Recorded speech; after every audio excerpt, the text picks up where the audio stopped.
Hi hello నమస్తే అండి, welcome to my channel. ఈరోజు వీడియోలో కొత్త ఆవకాయని ఎలా పెట్టుకోవాలో చూద్దాం. కొంతమంది ఆవకాయని పెడితే తొందరగా బూజు వచ్చేస్తుంది, లేదంటే ముక్క మెత్తబడిపోతుంది. మరి అలా కాకుండా ఈ చిన్న చిన్న టిప్స్ ఫాలో అయి పెట్టారంటే మీ ఆవకాయ కూడా సంవత్సరం పాటు చాలా ఫ్రెష్గా అలాగే ముక్క గట్టిగా ఉంటుంది. మరెందుకు లేటు, వీడియోని స్టార్ట్ చేసేద్దాం. ముందుగా మామిడికాయలను తీసుకొని వీటన్నిటిని నీటిలో వేసి వాటిపైన ఉన్న సొన్నంతా పోయేలాగా కడుక్కోవాలి. మేమైతే చిన్న రసాలు తీసుకున్నాము. వీటిని ఇలా కడిగిన తర్వాత వాటికి ఉన్న తొడయాలన్నీ తీసేసి ఒక క్లాత్ మీద ఈ కాయలన్నిటిని ఆరబెట్టుకోవాలి. ఒక అరగంట సేపు ఈ కాయలు ఆరితే సరిపోతుంది. తర్వాత ఈ కాయలన్నిటిని ఇలా చూపిస్తున్నట్లుగా మరీ చిన్న చిన్నవిగా కాకుండా మరీ పెద్దవిగా కాకుండా మీడియం సైజులో ముక్కలుగా కట్ చేసుకోవాలి.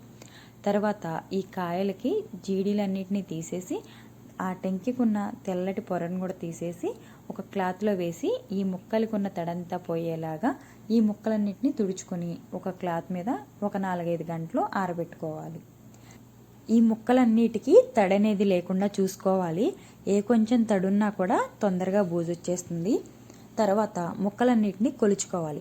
మనం ఏ గిన్నెతో అయితే ముక్కల్ని కొలుచుకుంటామో అదే గిన్నెతోనే మసాలా అంతా వేసుకోవాలి.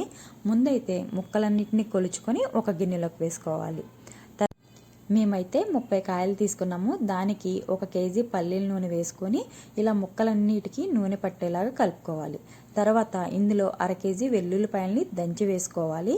తర్వాత 4 గిన్నెల ముక్కలకి 1 గిన్నె ఉప్పు, అలాగే 1 కప్పు మెంతిపిండి, 1 కప్పు ఆవపిండి, 1 కప్పు పసుపు వేసుకొని అలాగే మిగిలిపోయిన 1/2 కేజీ వెల్లుల్లిపాయలని డైరెక్ట్గా వేసేసుకొని మసాలా అంతా ముక్కలకి పట్టేలాగా కలుపుకోవాలి. తర్వాత 4 గిన్నెల ముక్కలకి 1 గిన్నె కారం కూడా వేసుకొని ఒకసారి మసాలా మొత్తం కలుపుకొని ఇందులోనే ఇంకొక 1/2 కేజీ శనగ నూనెను కూడా పోసుకొని మొత్తం కలిపేసేసి దీన్ని ఒక జాడీలో కానీ ఒక డబ్బాలో కానీ పెట్టుకొని 2 రోజుల పాటు ఈ మామిడికాయ ముక్కల్ని ఊరనివ్వాలి. ఈలోపు ముక్కకి ఉప్పు కారం అనేది బాగా పడుతుంది. 2 రోజుల తర్వాత ఇలా ఒకసారి మొత్తం కలుపుకొని మనకి ఎంత కావాలో అంత తీసుకొని మిగతాది నిల్వ చేసుకుంటే సంవత్సరం పాటు ముక్క మెత్తపడకుండా చాలా తాజాగా ఉంటుంది. మరి వీడియో నచ్చితే లైక్ చేయండి, షేర్ చేయండి.